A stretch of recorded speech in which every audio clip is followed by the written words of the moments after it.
Welcome to Vani வீட்டு சமையல். இன்னைக்கு பார்க்க போகிற ரெசிபி வந்து ஒரு ஸ்வீட் ரெசிபி, அதாவது பாயாசம். பாயாசம் எத்தனோ வகை பார்த்துருப்பீங்க. இன்னைக்கு வந்து கொஞ்சம் டிஃப்ரெண்ட்டாக இருக்கும். அது என்னன்னு பாருங்கள். நான் வந்து ஒரு கடாயில் கொஞ்சமாக நெய் சேர்த்துக்கிறேன். நெய் வந்து கொஞ்சம் உருகட்டும். இதுக்கு வந்து ஒரு கைப்பிடி அளவு சேமியா தான் எடுத்துருக்கேங்க. அதை சேர்த்துக்கலாம்.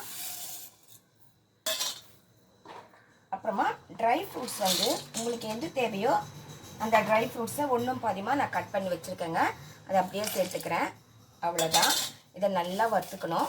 ட்ரை ஃப்ரூட்ஸும் சேமியாவும் சேர்ந்து வறுத்தா ஒரே அளவு கரெக்டாக வருங்க. நல்லா வறுத்துக்கலாம். இப்போ பாருங்கள், சேமியாவும் ட்ரை ஃப்ரூட்ஸும் நல்லா வறுபட்டுடுச்சு. இந்த அளவுக்கு வறுபட்ட பிறகு நல்லா சிகப்பாக இருக்குது பாருங்கள். அப்படி ஆகணும் சேமியா. இதுக்கப்புறமா நான் வந்து 1/2 லிட்டர் பால் சேர்த்துக்கிறேன். நல்லா காய வச்சுக்கோங்க. பால் நல்லா சுண்டை காஞ்சிச்சு. அந்த பாலை சேர்த்துக்கிறேன். சேர்த்துட்டு நல்லா கலந்துக்கலாம். இதுக்கு கொஞ்சமாக ஏலக்காய் பொடி சேர்த்துக்கிறேன். இவ்வளோதான். இது நல்லா கொதித்து அந்த சேமியா நல்லா வேகணும். பால்லையே நல்லா வேகட்டும். இது நிறைய பேர் வந்து இந்த வறுத்த சேமியாவை தனியாக எடுத்துகிட்டு இதுலேயே பால் காசுவாங்க. அவ்வளோ ரிஸ்க் வேண்டாங்க. தனியாக பால் காய்ச்சிட்டு அப்படியே சூடாக அந்த பால் இதில் சேர்த்துக்கலாம். இது சேர்த்து கொதிக்கிறதுக்கு ஒரு 5-10 நிமிஷம் ஆகும். அதுக்குள்ளே சூப்பராக வெந்துருங்க. சேமியாவும் வெந்த பிறகு இதோட என்ன சேர்க்கலான்னு பார்க்கலாம். இப்போ பாருங்கள், அந்த பாலோட சேமியா சேர்ந்து எந்த அளவுக்கு நல்லா வெந்துட்டு வருது பாருங்கள். இன்னும் இந்த சூட்லேயே இந்த ஸ்டவ் ஆஃப் பண்ணிவிட்டு இந்த சூட்லேயே நல்லா வெந்துடும். இதுக்கு ஸ்வீட்டுக்கு நான் என்ன பண்ணுறேன்னா சர்க்கரையோ இல்லை நாட்டு சர்க்கரையோ எதுவுமே சேர்க்க மாட்டேன். என்ன பண்ண போகிறேன் பாருங்கள். இது வந்து ஒரு 3/4 கப்பு பஞ்சாமிர்தம் எடுத்திருக்காங்க. நம்ம கோயிலெல்லாம் கொடுப்பாங்க இல்லையா பஞ்சாமிர்தம். அதாவது முருகர் கோயிலையும் கிடைக்கும், அதுக்கப்புறமா சபரிமலை போனாலும் கிடைக்கும். இந்த பஞ்சாமிர்த பிரசாதம் வீட்டுக்கு வந்தால் யாருமே சாப்பிட மாட்டேன்றாங்க. இந்த பாருங்கள், இந்த அளவு தான் எடுத்து நான் சாப்பிட்டுட்டேன் அப்படின்றாங்க. பஞ்சாமிர்தம் டப்பாவாக நிறையா இருக்குது. என்ன பண்ணலாம் பார்த்துட்டு நான் இந்த மாதிரி ஐடியா பண்ணி செஞ்சுருக்கேங்க. இதுக்கு ஸ்வீட் இதில் என்ன பண்ணுறாங்கன்னா நாட்டு சக்கரை, வாழைப்பழம், பேரிச்சப்பழம் இது மெயினாக போடுறாங்க. இது தாங்க நம்ம இதை சேர்க்க போகிறோம். வேறு எதுவுமே இல்லை. இதை பாருங்கள், இந்த அளவுக்கு சேமியா நல்லா பாருங்கள் 90% வெந்துடுச்சு. இதோட இந்த பஞ்சாமிர்தத்தையும் நான் சேர்க்க போகிறேன்.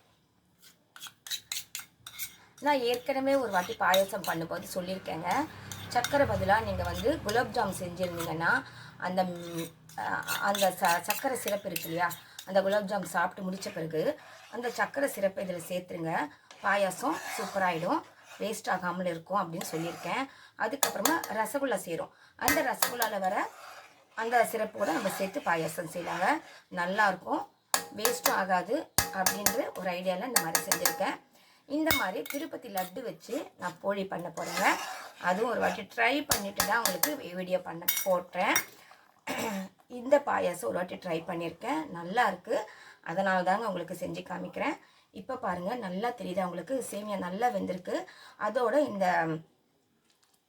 இதுவும் பஞ்சாமிர்தமும் நல்லா கலந்துச்சு. இப்போ இந்த ஸ்டவ்வை ஆஃப் பண்ணிவிடுங்க. ஆஃப் பண்ணிவிட்டு நல்லா இது கொஞ்சம் சூடு ஆறணும்.